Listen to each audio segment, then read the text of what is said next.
Halo, selamat datang di channel saya, Coin Signal Info. Hari ini kita akan melihat lagi perkembangan dari kripto ya, dan kita lihat dari awal dulu untuk Bitcoin ya. Bitcoin ini sudah terjadi penembusan di 16.600. Ini terjadi dini hari ya, dan bisa dibilang suatu hal yang menarik ya. Banyak yang nggak menyangka begitu. Karena saya juga sebenarnya tidak menyangka, karena Bitcoin saya yakin akan ketahan di 16.600. Namun walaupun begitu ya, dia mampu menembus lagi di 16.600. Jadi ini membuktikan kalau Bitcoin itu memang mau sideways begitu, dan dia selalu berusaha di bawah 18.000.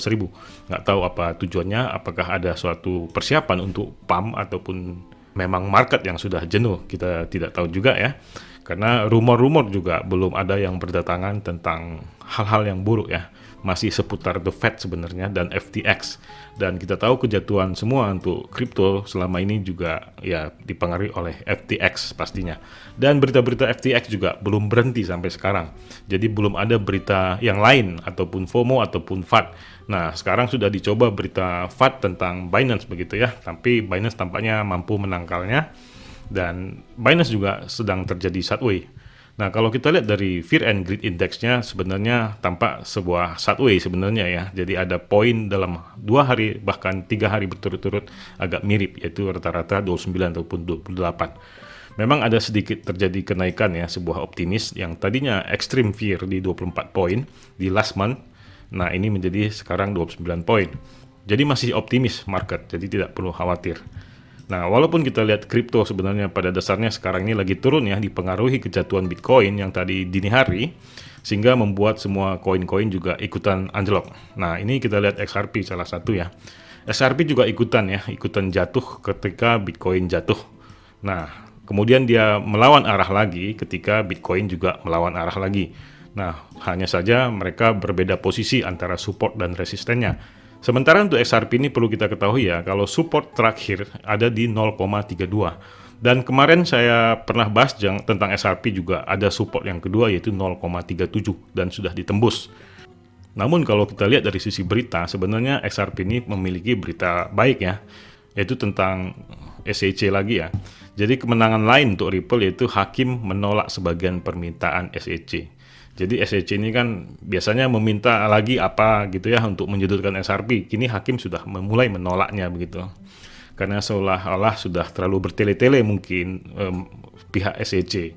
Jadi si hakim sudah mulai tegas ya. Mungkin juga sudah kelamaan, mungkin hakim juga udah bosan kali ya. Jadi ini sebenarnya juga berita yang baik untuk XRP, namun yang mempengaruhi juga adalah wealth transfer XRP senilai lebih dari 1 miliar token begitu.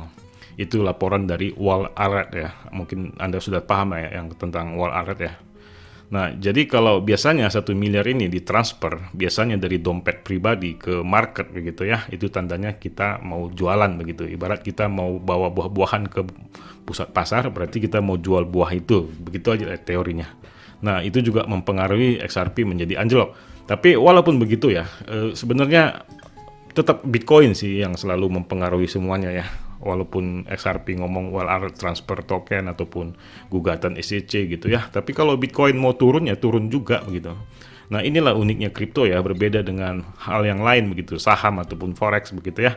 Nah, kalau saham mau BCA turun, yang lain belum tentu turun, belum ikutan begitu. Jadi mirip seperti IHSG sebenarnya ya kalau kita lihat Bitcoin. Bedanya IHSG tidak bisa kita beli, kalau Bitcoin bisa kita beli. Jadi memang Bitcoin ini selalu penting untuk dianalisa ya, bahwa ini sebagai acuan dan patokan kita terhadap dengan altcoin yang lain. Namun kalau kita lihat dari segi market cap secara keseluruhan, market ini sebenarnya terjadi kenaikan ya. Ini dalam time frame 7 hari ya. Dan kalau kita lihat dalam time frame 1 hari, dia terjadi kenaikan. Dan bisa dibilang sebenarnya seperti yang terkait dengan Fear and Greed Index ya, terjadi fear yang bisa dibilang terjadi peningkatan keberanian dari extreme fear. Nah, seperti itulah kira-kira kaitannya ya. Kemudian kita lihat dari secara keseluruhan memang ya tampak biasa-biasa saja sebenarnya ya. Semuanya mengikuti Bitcoin. Nah, Anda boleh lihat polanya ini ya. Pola Bitcoin yang ini. Nah, mirip semua nih. Kecuali stablecoin. Mirip semua, mirip. Tidak ada yang enggak gitu. Jadi kalau Anda yakin Dogecoin mau terbang atau Dogecoin mau anjlok, ya kalau Bitcoin berkata lain, semuanya akan berkata lain juga. Nah, itulah sekilas ya untuk Bitcoin sebagai patokan dan acuan kita, bahwa Bitcoin ini berada dalam area sideways ya, masih berada di area-area sini aja begitu. Jadi ketika ini masih berada di area 17.500 dan 15.800, ya kemungkinan altcoin lain juga akan terjadi seperti itu. Bahkan sekelas TKO juga ya, yang sedang dalam rumor yang ataupun FOMO positif.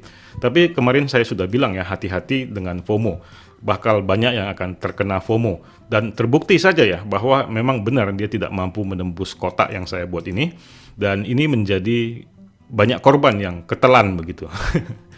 Namun tidak apa-apa ya, Anda yang penting sudah menggunakan cut loss ataupun auto stop loss, ya Anda tidak rugi begitu banyak, jadi Anda memiliki kesempatan lagi. Seperti yang saya bilang kemarin, Anda lebih baik menunggu saja terjadi golden cross ini untuk mengambil TKO.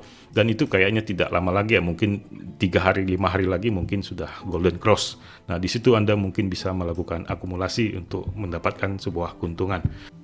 Dan TKO ini sebenarnya punya berita positif ya, bahwa Binance memang mengakuisisi TKO atau tokocrypto.com. Nah, yang mungkin kedepannya yang akan menjadi FOMO lagi untuk toko kripto adalah ketika mungkin salah satu fitur yang ada di Binance akan diadopsi toko kripto, mungkin itu akan membuat toko kripto menjadi melonjak lagi. Seperti itulah mungkin akan kedepannya digoreng ya, agar bisa mendapatkan sebuah keuntungan baik dari para bandar, big fund, ataupun kita para retail. Jadi kita pintar-pintarlah membaca situasi market dan berita-berita yang ada ya. Jadi bagaimana dengan kondisi toko kripto? Apakah layak masuk sekarang atau bagaimana begitu ya? Sebenarnya oke-oke aja ya, sebenarnya walaupun seperti saya bilang tadi, kalau saya sarankan untuk ketika golden cross Anda boleh secepatnya untuk melakukan serok begitu.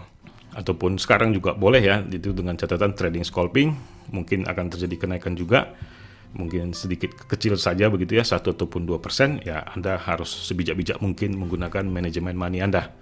Kemudian kita kembali kepada XRP ya. XRP ini sebenarnya sedang menuju ke dead cross. Ini hampir mau bersilangan nih di MA200 dengan MA50. Jadi ini juga dalam beberapa hari ke depan, kalau memang XRP ini tidak mampu menembus harga 0,37 ini, mungkin akan terjadi dead cross. Dan itu akan berdampak buruk sekali untuk XRP dan mungkin bisa menembus di harga 0,32. Dan itu Anda harus tentukan ya, di mana take profit Anda, di mana stop loss Anda. Ketika saya mengatakan ada resisten di 0,37 dan ada support di 0,32. Dan itu kembali kepada Anda untuk menggunakan stop loss dan take profit Anda. Kemudian kita lihat juga sedikit tentang Dogecoin ya. Dogecoin terjadi anjlok ya, ini saya gunakan time frame 4 jam. Sebenarnya ini penurunan agak terjadi sedikit keteraturan begitu. Dan ini tampak sekali sedang digoreng ya. Digoreng secara rapi begitu. Nah ini sebenarnya kita acuan juga, sebenarnya ada pengaruh dari Elon Musk juga yang melakukan pooling. Pooling ini terjadi pada waktu 19 Desember ya, kemarin jam 6 pagi. Nah dia mengatakan ya, kalau saya harus mundur sebagai kepala Twitter silahkan di polling yes or no. Nah kemudian banyak yang memilih yes. Sebenarnya ini semua udah diatur ya, udah pasti jawabannya yes begitu. Bahkan dari pihak publik juga, bahkan pihak tim dia juga melakukan itu, memilih yes begitu. Apa tujuannya? Memang untuk ngedam ya, memang untuk ngedam. Kemungkinan Elon Musk ini juga melakukan penjualan Dogecoin-nya. Peneliti daripada market juga mengatakan seperti itu ya. Largest Dogecoin will move 4 billion dots. Is it Elon Musk? Apakah Elon Musk yang melakukan 4 billion Doge yang terjadi penjualan begitu ataupun move ya, seperti wall art tadi? Ya, kemungkinan pasti dia sih kayaknya, ataupun timnya dia mungkin atas nama ya. Ya, tahulah ya, permainan di atas sana pasti ya banyak hal lah caranya begitu. Nah, ini juga sebenarnya Anda tidak perlu khawatir ya. Justru menurut saya ini adalah sebuah kesempatan. Nggak mungkin lah Elon Musk mundur dari kepala Twitter ya. Kalaupun mundur ya, saya yakin dia akan menjadi komisaris ataupun jadi hal yang lebih penting, mungkin di Dewan Pembina begitu. Dan justru sebuah organisasi yang paling penting itu sebenarnya Dewan Pembina dibandingkan dengan CEO ataupun apa-apa itu semuanya. Karena apapun dibilang, Dewan Pembina lah yang menentukan gitu. Mungkin ini pendapat saya ya, bisa salah bisa benar ya. Tapi menurut saya banyak hal ya, ini semua hanyalah FOMO saja sebenarnya, ataupun FUD yang seolah-olah untuk mendapatkan keuntungan dari pihak terkait ataupun developernya ataupun si big fund-nya begitu. Sedikit ya kita lihat tentang BNB juga ya. Saya lihat BNB sebenarnya agak menarik ya. Jadi ada akuisisi TKO dan dia lagi di FUD terus-menerus. tapi harganya tidak terlalu parah anjloknya. Dan kejatuhan untuk Bitcoin kemarin juga ya dini hari tadi juga sama ya, polanya juga seperti itu. Jadi sebenarnya masih hal yang biasa begitu. Jadi hal yang paling buruk itu sebenarnya ketika altcoin itu tidak mengikuti pola Bitcoin. Itu yang harus kita ragukan. Seperti FTX pada waktu itu dan seperti Luna Coin juga begitu ya. Jadi dia tidak mirip dengan Bitcoin dan itu harus dikhawatirkan. Kenapa tidak mengikuti Bitcoin? Jadi ada anak bandel yang tidak mengikuti Bitcoin begitu ya. Jadi ya harus kita waspadai. Jadi dalam kondisi seperti ini sebenarnya BNB lagi baik-baik saja, tidak ada masalah sebenarnya, walaupun banyak berita yang mengerikan yang kita dengar. Jadi tidak perlu khawatir, dan dia juga lagi mencoba menembus resisten yang tadinya support, dan kalau ini akan menembus lagi akan berdampak baik juga untuk harga BNB. Inilah informasi yang bisa saya sampaikan hari ini ya, semoga ini dapat menjadi sumber referensi untuk Anda dalam mengambil keputusan untuk mencapai sebuah keuntungan. Dan semoga terus profit ya, dan terhindar dari kerugian yang sangat dalam. Sebelum saya mengakhiri video ini, saya mau mengundang Anda untuk mendaftar di akun Binance, yang merupakan exchanger atau bursa kripto terbesar di dunia dari segi kapitalisasi dan keuangan reserve-nya yang transparan, dengan total asetnya sebesar 69 miliar US dollar, atau dalam rupiah 1080 triliun rupiah. Untuk mendaftar, ada link pendaftaran di deskripsi video. Dengan mendaftar melalui link pendaftaran di bawah, Anda mendapatkan diskon fee 20% setiap transaksi seumur hidup. Dan mendapatkan juga dana Rp100.000 ketika pertama kali mendaftarkan akun Binance. Anda juga bisa mendownload Binance di Play Store dengan memasukkan kode diskon FUBG7SNU. Dan tetap mendapatkan diskon 20% setiap trading seumur hidup dan dana Rp100.000.